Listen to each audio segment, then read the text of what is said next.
Hello everyone, welcome to GS education classes. My name is Geeta. आज practice करेंगे SST के कुछ क्वेश्चंस। जिन लोगों का सी टैट पेपर 2 एसएसटी है उनके लिए ये वीडियो बहुत ही इंपॉर्टेंट होने वाली है। आप लोगों को बता दूं, प्रीवियस ईयर के क्वेश्चंस जो है बहुत ही इंपॉर्टेंट है। जो ऑनलाइन पेपर हुए थे उनके, तो मैं डेली जो है ऑनलाइन जो पेपर हुए थे उनके जो है प्रीवियस ईयर के क्वेश्चन की प्रैक्टिस करवा रही हूँ। तो अगर आप लोग प्रैक्टिस करना चाहते हैं फ्री ऑफ कॉस्ट, तो अगर चैनल पे नए हैं तो चैनल को सब्सक्राइब कर लीजिए, क्योंकि यहाँ पे मैं किसी भी क्वेश्चन का डायरेक्ट बस आंसर नहीं बताती हूँ और उससे रिलेटेड, उस क्वेश्चन से रिलेटेड एक्स्ट्रा फैक्ट्स भी बताती हूँ, ताकि अगली बार जो है क्वेश्चन घुमा कर भी पूछा जाए तो आप जो है उसे कर ले जाएं। तो चलिए स्टार्ट करते हैं बिना टाइम वेस्ट किए। हाँ, जो हमारा पहला क्वेश्चन है वो क्या है, एक मिनट देखिए। निम्नलिखित कथनों ए और बी को हमें पढ़ना है, इसमें से देखते हैं कि सही कौन सा है। औरंगजेब मुगल काल का जो है अंतिम राजा होता है औरंगजेब ने कंपनी को शुल्क मुक्त व्यापार करने का अधिकार देते हुए एक फरमान जारी किया था। ठीक है, कंपनी अधिक रियायतें नहीं चाहती थी, मौजूदा विशेषाधिकारों में हेरफेर करने की कोशिश नहीं करती थी। ए में बोला है कि जो औरंगजेब था वो कंपनी को शुल्क मुक्त व्यापार करने का अधिकार देते हुए एक फरमान जारी किया था। बिल्कुल ये बात सही है। जो औरंगजेब था वो कंपनी को जो है शुल्क मुक्त व्यापार करने का जो है अधिकार दिया था, इसके लिए जो है उसने एक फरमान जारी किया। अब कंपनी अधिक रियायतें नहीं चाहती थी, ऐसा नहीं है। कंपनी जो थी ईस्ट इंडिया कंपनी, वो जो है अधिक रियायतें चाहती थी। मौजूद जो विशेषाधिकार थे उसमें हेर फेर करने की कोशिश बहुत किया था उसने। तो यहाँ पे जो है हमारा नहीं करती थी, ऐसा नहीं है, कोशिश करती थी। तो ये तो हमारा ऑप्शन गलत हो जाएगा। यहाँ पे केवल ए सही है कि औरंगजेब ने जो है कंपनी को शुल्क मुक्त व्यापार करने का अधिकार दिया था, इसके लिए उसने एक फरमान जारी किया। जो दूसरी लाइन है ये गलत है, इसका उल्टा होता है। ठीक है, तो ए सही, ए जो है सही है, बी गलत है। यहाँ पे ए और बी दोनों सही है, ए गलत नहीं, ये तो होगा नहीं, ये भी नहीं होगा। ए और बी दोनों गलत नहीं, ए सही और बी गलत है, तो ये वाला जो है हमारा फोर्थ ऑप्शन करेक्ट होगा। नेक्स्ट क्वेश्चन देखते हैं 44 में क्या बोला गया है। हाँ, एक मिनट देखिए। निम्नलिखित में से कौन सा कथन भारतीय संविधान की विशेषताओं के बारे में सही है जब इसका प्रारूपण हुआ है? इसमें उन समुदायों को जो कि भारत के सबसे बड़े बड़े अनुपात को संगठित करते हैं उनके मतदान के अधिकारों को अंगीकृत किया गया है। देखिए क्या बोला गया है, इसमें उन समुदायों को जो कि भारत के सबसे बड़े बड़े अनुपात को संगठित करते हैं उनको मतदान देने का अधिकार दिया गया है। ऐसा नहीं है, भारत में कोई भी व्यक्ति अगर 18 वर्ष से अधिक है तो उसको जो है मताधिकार प्राप्त है, मतलब मत देने का अधिकार है। तो ये वाला ऑप्शन तो हमारा गलत हो गया। इसमें सभी नागरिकों को कानून की नज़र में समान माना गया। बिल्कुल, जो भारत का जो संविधान है उसमें भारत के जितने भी नागरिक हैं उसको कानून की नज़र में जो समान माना गया है। जो हमारा समानता का अधिकार है, अनुच्छेद 14 उसके अंदर जो है बताया गया है। अनुच्छेद 14 यही कहता है कि समानता का अधिकार, कानून की नज़र में कोई भी व्यक्ति किसी भी जाति का हो, कितना भी ऊंच नीच हो, उससे कोई फर्क नहीं पड़ता, सब कानून की नज़र में जो है समान है। इसमें समाज के निर्धन और सबसे वंचित तबकों के लिए विशेष सुविधाओं की व्यवस्था की गई है, ये भी बात सही है। जो समाज में जो सबसे निर्धन व्यक्ति हैं, जिनको कि हम आर्थिक रूप से कमज़ोर बोलते हैं, ईडब्ल्यूएस कोटा में, इकोनॉमिकल वीकर सेक्शन में जो आते हैं उन्हें, और सबसे वंचित तबके के लोग, मतलब कि जो शेड्यूल कास्ट के लोग होते हैं, ठीक है, उनको जो है कुछ सुविधाएं, उनको कोई कुछ जो है विशेष सुविधाएं दी गई है। तो ये भी हमारे संविधान में जो है इसकी जो है क्या की गई है, व्यवस्था की गई है। तो बी और सी यहाँ पे दोनों सही होता है। ये तो हमारा गलत है, क्योंकि इसमें क्या बोला गया है, बड़े बड़े तबकों को केवल जो है मत देने का अधिकार जो है दिया गया है, ऐसा अंगीकृत किया गया है संविधान में। तो ये गलत है, तो बी और सी गलत है। तो ए तो नहीं, बी और सी, तो हमारा ऑप्शन सेकेंड ही सही है। आगे हमें देखने की जरूरत ही नहीं है। ठीक है, नेक्स्ट देखते हैं। नेक्स्ट क्वेश्चन 45 में क्या बोला गया है, सौर मंडल के संदर्भ में कौन सा कथन सही है? सूर्य 8 ग्रह और उनके उपग्रह मंडल बनाते हैं, सही बात है। और भी आगे ऑप्शन देख लेते हैं। सूर्य 8 ग्रह, उपग्रह, क्षुद्र उल्कापिंड और सौर परिवार बनाते हैं। बिल्कुल, सूर्य और 10 ग्रह, 10 ग्रह तो है ही नहीं। सूर्य और ग्रह सौर मंडल का निर्माण। देखिए, सूर्य हुआ, जितने भी 8 ग्रह हैं, जो उपग्रह हैं, क्षुद्र हैं, उल्कापिंड, ये सब मिलकर जो है एक परिवार बनाते हैं। इसके बारे में ये जो है चैप्टर 1, अगर आप जो ज्योग्राफी का जो 6 क्लास की है, 6 क्लास की जो ज्योग्राफी है एनसीईआरटी की, ठीक है, उसमें जो है मैं पूरी डिटेल में मैंने जो है ये करवा रखा है। इसकी प्लेलिस्ट बनी हुई है, ज्योग्राफी क्लास 6, 7, 8 करके एक प्लेलिस्ट बनाई हुई है, उसको जाके आप लोग जो है प्लेलिस्ट, हाँ, प्लेलिस्ट बनाई है उसे जाकर जरूर चेक कीजिएगा। उसमें मैं 8 ग्रहों के बारे में, उपग्रह क्या होता है, क्षुद्र ग्रह, पूरे पॉइंट वाइज जो है नोट्स दिया हुआ है, पूरा एनसीईआरटी बेस्ड है। तो अगर आप लोगों को अच्छे से पढ़ना चाहते हैं ना, तो उस प्लेलिस्ट को जाके जरूर ओपन कीजिएगा और वो पहला चैप्टर जरूर अच्छे से कवर कीजिए, क्योंकि इससे बहुत क्वेश्चन जो है सीटेट में देखने को मिलते हैं अलग अलग तरह के। बाकी आपकी मर्जी है, कहीं से भी पढ़िए, बस अच्छे से टू दी पॉइंट्स में पढ़िए। ठीक है, चलिए नेक्स्ट क्वेश्चन देखते हैं। यहाँ पे ऑप्शन सेकेंड हमारा जो है सही था। नेक्स्ट क्वेश्चन, नीचे दिए गए वाक्यों, एक मिनट, ए बी को पढ़ें और सही विकल्प का चुनाव करें। प्रत्येक अक्षांश के मान के साथ उत्तर या दक्षिण लिखा होता है। अक्षांश मान बोल रहा है, आप लोगों को बता दूं, ये हमारा जो है वृत्त है। ठीक है, अब इस वृत्त के सबसे बीचों बीच से एक रेखा जाती है, उसको क्या बोलते हैं, विषुवत वृत्त, विषुवत वृत्त।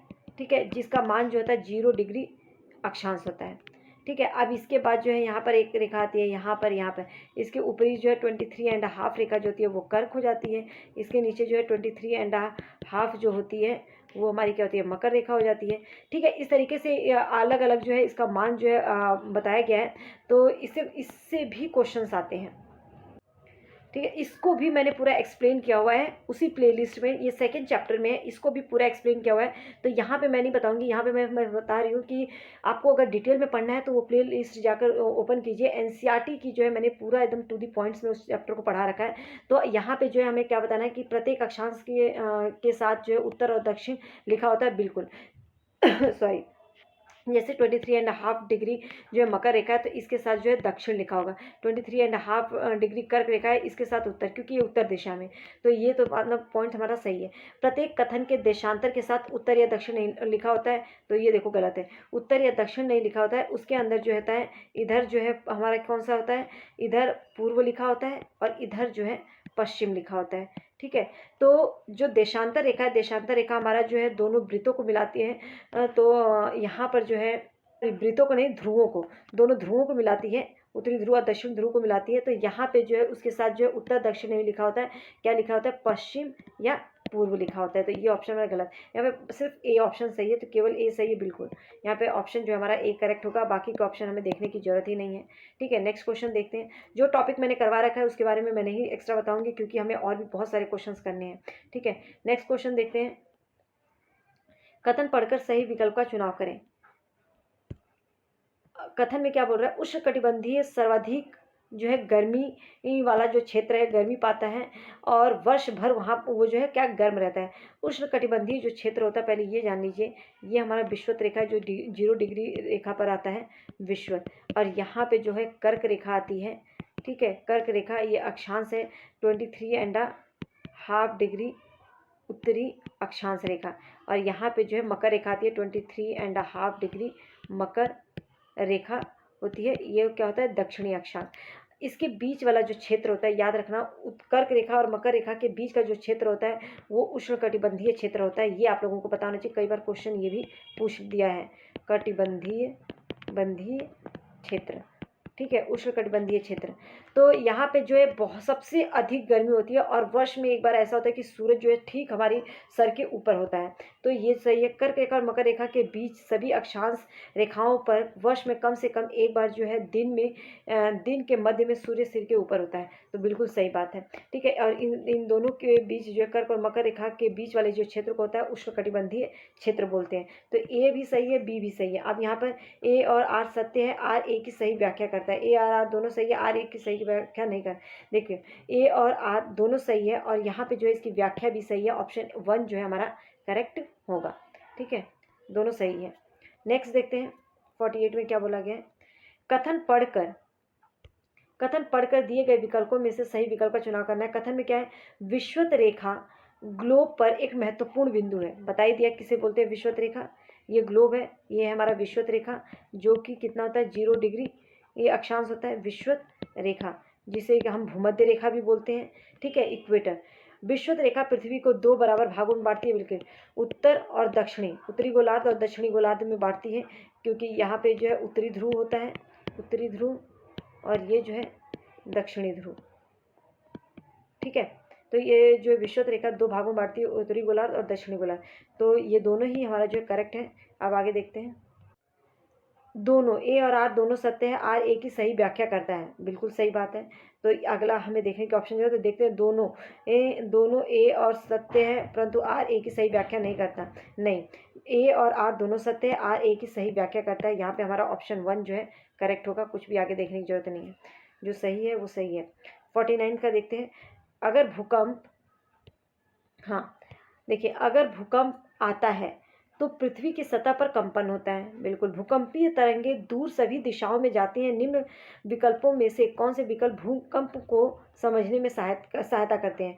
उद्गम केंद्र, भूकंप लेखी, प्लेट सीमा, बिल्कुल। एस तरंग ये देखो होगा नहीं, इनकी बात नहीं अभी की गई है। यहाँ पे जो भूकंप आता है, जो कंपन होता है, उसको उद्गम केंद्र, भूकंप लेखी और प्लेट सीमा, ये जो है भूकंप को समझने में हमारी सहायता करते हैं। और कैसे करते हैं, इस पर जल्द ही एक वीडियो आएगी, उसमें जो है डिटेल में मैं आप लोगों को बताऊंगी, क्योंकि एक एक पॉइंट समझना जरूरी है। ऑप्शन 1 जो है हमारा करेक्ट होगा। Next question 50।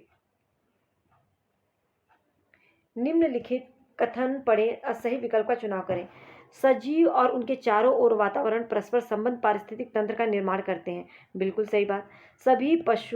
सभी पौधे, पशु, पक्षी अपने चारों ओर वातावरण पर निर्भर होते हैं, मतलब दोनों सही है। अब यहाँ पे दोनों ही सही है, किंतु यहाँ पे दोनों ए और आर सत्य हैं, किंतु आर सही की व्याख्या करता है, नहीं, व्याख्या सही नहीं कर रहा है। यहाँ पे सजीव और उनके चारों ओर का वातावरण परस्पर जो है पारिस्थितिक तंत्र का निर्माण करते हैं, लेकिन सभी पौधे, पशु, मनुष्य अपने चारों ओर के वातावरण पर निर्भर हैं। तो ऑप्शन तो ये दोनों सही है, लेकिन आर जो है उसकी सही व्याख्या नहीं कर रहा है। तो एक मिनट, दोनों ए और सत्य है, परंतु आर ए की सही व्याख्या नहीं करता है। तो यहाँ पे जो है हमारा बी ऑप्शन जो है करेक्ट होगा। इसको तो देखने की जरूरत ही नहीं है, बी ऑप्शन करेक्ट है कि तो सही तो दोनों है, लेकिन आर जो है ए की सही व्याख्या नहीं कर रहा है। देखिए, मैं बहुत कोशिश करती हूँ कि आप लोगों को चीज़ें क्लियर हो जाएं, और जो क्वेश्चन की पॉसिबिलिटी होती है उसको समझाने की कोशिश करती हूँ। अगर वीडियो पसंद आई हो तो प्लीज़ हिट लाइक बटन, और लोगों को साथ शेयर कर दीजिए, स्पेशली जो लोग सेल्फ स्टडी कर रहे हैं, ताकि वो जो प्रीवियस ईयर को ना छोड़ें। 15 मिनट की वीडियो में अगर हमारे 20 से 25 क्वेश्चन तैयार होते हैं तो इसमें कोई गलत नहीं है, बाकी आपकी मर्जी है। नेक्स्ट क्वेश्चन 51 में क्या बोला गया है, देखिए। पर्यावरण के क्षेत्र का सही मिलान उनके उदाहरणों के साथ करें। देखो, स्थल मंडल, वायुमंडल, जयमंडल, जलमंडल। जो स्थल मंडल है वहाँ पे आप लोगों को क्या देखने को मिलता है? स्थल मंडल पे जो है अगर हम बात करें तो सबसे पहले जो है क्या आता है? धातु और चट्टान। स्थल मंडल में क्या देखने को मिलता है? धातु और चट्टान। वायुमंडल में हवा और विभिन्न गैसें। जैव मंडल में पौधे और जीव दोनों आते हैं। जल मंडल में जल समूह जैसी नदियाँ आती हैं। ए का कौन सा है? ए का हमारा आ जाता है 3। बी का क्या है? 4। देखते हैं, ए का 3 तो दिख ही नहीं रहा है, तो ये होगा नहीं। हाँ, यहाँ पर एक ही ऑप्शन ए का 3 है, तो हमें कहीं और देखने की जरूरत ही नहीं है, क्योंकि ये तो हमारा 3 है ही नहीं, ये भी नहीं है, ये भी नहीं है। तो आप कुछ क्वेश्चन में आपको 1-2 पॉइंट भी पता रहते हैं तो आप इस तरीके से जो है एलिमिनेट कर सकते हैं। यहाँ पर ए का देखो 3 है, तो यहाँ पे सही हो गया, ठीक है। बी का हमारा कौन सा था? 4, और यहाँ पे देखो 4 नहीं है। तो यहाँ पे आप लोग जो इस तरीके से क्वेश्चन को एलिमिनेट करके भी पहुँच सकते हैं डायरेक्ट जो सही आंसर पर। नेक्स्ट क्वेश्चन देखते हैं 52। निम्नलिखित में से कौन सी वायु में मौजूद गैस में से ग्रीन हाउस गैस है? ओजोन, हाइड्रोजन, हीलियम या कार्बन डाइऑक्साइड? तो वायु में मौजूद गैसों में से ग्रीन हाउस गैस जो है वो कार्बन डाइऑक्साइड है, ठीक है। ओजोन, हाइड्रोजन, हीलियम नहीं, कार्बन डाइऑक्साइड। 4th ऑप्शन जो है यहाँ पर हमारा करेक्ट है। नेक्स्ट क्वेश्चन, हाँ, वायु विभिन्न गैसों का जो है क्या है? सम्मिश्रण है। वायु के विषय में सही कथन का चुनाव करना है। पौधे वायु से सीधे नाइट्रोजन लेते हैं। पौधे वायु से सीधे नाइट्रोजन नहीं लेते, पौधे जो है जमीन के अंदर जड़ों से जो है वो नाइट्रोजन लेते हैं, ठीक है। तो ये ऑप्शन तो गलत हो गया। हरे पौधे ऑक्सीजन छोड़ते हैं, बिल्कुल, हरे पौधे जो है ऑक्सीजन छोड़ते हैं, जो कि हम लेते हैं। हीलियम ऑर्गन ऑक्सीजन गैस वायु में प्रचुर मात्रा में है, नहीं। छोटे छोटे धूल कण वायु में मौजूद हैं, बिल्कुल। मतलब बी और डी तो यहाँ पे करेक्ट है, और ए और सी गलत है। बी और डी कहाँ पर आ रहा है? बी और डी जो है सत्य है, तो ये तो होगा नहीं, क्योंकि इसमें ए दोनों में नाम दे रखा है, ये हमारा गलत है। तो यहाँ पे देखिए 3rd ऑप्शन में यहाँ पे देखो दे रखा है ना, बी और डी जो है सत्य है, ए और सी असत्य है, तो हमारा 3rd ऑप्शन जो है करेक्ट होगा। नेक्स्ट क्वेश्चन देखते हैं 54 में क्या है? शहरों में गांवों की अपेक्षा अधिक तापमान रहता है। इसका सही विकल्प का चुनाव करना है कि इसका कारण क्या है? कंक्रीट और धातु निर्मित भवन दिन भर गर्म हो जाते हैं, बिल्कुल। शहरों में देखेंगे जो है धातु निर्मित जो भवन होते हैं वो बहुत ही गर्म हो जाते हैं। एसाफेल्ट निर्मित सड़कें गर्म हो जाती हैं। भीड़ वाले ऊंचे भवन गर्म हवा को रोक लेते हैं, ये भी सही है। शहरों में अधिक खुले स्थान और पेड़ होते हैं, ऐसा तो नहीं है, खुले स्थान और पेड़ नहीं होते, तो ये ऑप्शन गलत है। ए बी सही है। अब यहाँ पे देखते हैं ए बी सी ऑप्शन है कहीं, बिल्कुल ए बी सी नहीं नहीं, ये भी नहीं सही होगा, बी भी यहाँ पर गलत है, ए और सी सही है। तो ए और सी कहीं ऑप्शन है नहीं, चारों ऑप्शन में ए और सी नहीं है, तो यहाँ पे हमारा ए और सी ऑप्शन होना चाहिए, ठीक है। और देखिए यहाँ पर ए और सी सही है, इसमें से कोई भी ऑप्शन अगर आप ओरिजिनल आंसर की में भी देखेंगे, मैं कोशिश मेरी जो है ना, मैं इधर उधर से, क्योंकि आप बुक से जब प्रैक्टिस करते हैं बहुत आंसर जो है मिसप्रिंट होते हैं, लेकिन आपको फॉलो करना है जो ऑफिशियल आंसर की है, ठीक है। और ऑफिशियल आंसर की में इसका जो आंसर आपका दे रखा है वो 9 दे रखा है, आप लोगों ने देखा होगा तो, और 9 का मतलब इसमें से ऑप्शन ही नहीं है, यहाँ पर हमारे ए और सी जो है करेक्ट होगा, इसीलिए आंसर नहीं है, इसलिए गलत हो गया था, वो ऑप्शन ही नहीं दिया था, इसलिए जो है वो क्वेश्चन हमारा गलत माना गया था, इसलिए उसका 9 ऑप्शन दे दिया था, ठीक है, क्योंकि ऑप्शन में उसका लिखा ही नहीं है। नेक्स्ट क्वेश्चन देखते हैं, लास्ट 55। खनिजों का, एक मिनट, हाँ, जो खनिज हैं, खनिजों का उनके प्रकारों सुमेलन कीजिए तथा सही विकल्प का चयन कीजिए। जो लौह खनिज है, जीवाश्म, अधात्विक और अलौह, इनका अलौह खनिज कौन से होते हैं, देखो इसमें से कौन सा, चूना पत्थर नहीं, सीसा कोयला नहीं, मैग्नीज। अलौह खनिज जो है मैग्नीज है, लौह खनिज, ठीक है, लौह खनिज जिसमें मैग्नीज है, जिसमें लोहा पाया जाता है। जीवाश्म ईंधन के अंतर्गत हमारा कोयला आ जाएगा। अधात्विक खनिज जो है वो क्या हो जाएगा, सीसा, और अलौह खनिज में हमारा आ जाएगा चूना पत्थर। तो इसके अकॉर्डिंग जो ऑप्शन ए का 4 कहीं दिख रहा है, ए का 4, हाँ यहाँ पे दिख रहा है, और ऑप्शन में दिख रहा है कहीं, दिखते हैं नहीं। तो देखो अब किस तरीके से हमारा जो है एलिमिनेट हो गया, हमारा ये भी एलिमिनेट हो गया, ये भी एलिमिनेट हो गया, ये हमारा सही है, ये एलिमिनेट हो गया। तो ए का जो 4 है, तो आगे के हमें चेक करने की जरूरत ही नहीं है, तो यहाँ पे हमारा ऑप्शन जो है करेक्ट। इस तरीके से आप बहुत जल्दी से जल्दी करके जो है नेक्स्ट क्वेश्चन पे जा सकते हैं। तो ये कुछ टिप्स हैं कि आप लोगों को याद रखना है कि क्वेश्चन को एलिमिनेट कैसे करना है, स्पेशली जिसमें आपको जो है मिलान करने वाले क्वेश्चन होते हैं, उसमें खास कर ध्यान देना है। अगर पहला ऑप्शन अगर मिल रहा है, देखें कि उसके अंदर जो है किस में है, अगर 2-3 में तो नेक्स्ट भी चेक करें, नेक्स्ट जो ऑप्शन है वो चेक करें, और फिर अगर वो भी मिल रहा है तो तीसरा देखें। तो पूरा देखने की जरूरत नहीं, कहीं ना कहीं तो कई बार जो होता है पहले पर ही कट जाता है, जैसे कि इसमें ए का 4th आंसर है और यहाँ पे ए का 1 दे रखा है, तो ये तो ऐसे ही कट जाएगा। ए का 3 है तो ये भी कट जाएगा। तो यहाँ पे जो है पहला हमारा सही है, और आगे इसके अंदर हमें क्या दिख रहे हैं, अलग अलग ऑप्शन दिख रहे हैं। तो हमारा यहाँ पर इसको जो है आपको आगे का चेक करने की जरूरत नहीं है, तो इससे कम टाइम में जो है आप सॉल्व कर सकते हैं। जब भी आप जो है मिलान करने वाले क्वेश्चन करते हैं तो उस पर ज़रूर ध्यान रखें, ये टिप्स है, ठीक है। और अगर आप लोगों को वीडियो पसंद आई हो तो हिट लाइक बटन, क्योंकि आपकी जो लाइक है वही मुझे बताता है कि मुझे आप लोगों को और करवाना है प्रैक्टिस या नहीं करवाना है, किस तरीके से करवाना है। और कोई भी आप लोगों के पास सजेशन है तो ज़रूर दीजिएगा। मैं डेली यहाँ पे जो है प्रीवियस ईयर की प्रैक्टिस करवा रही हूँ, तो अगर करना है तो कर सकते हैं, ज्वाइन कर लीजिए। All the best.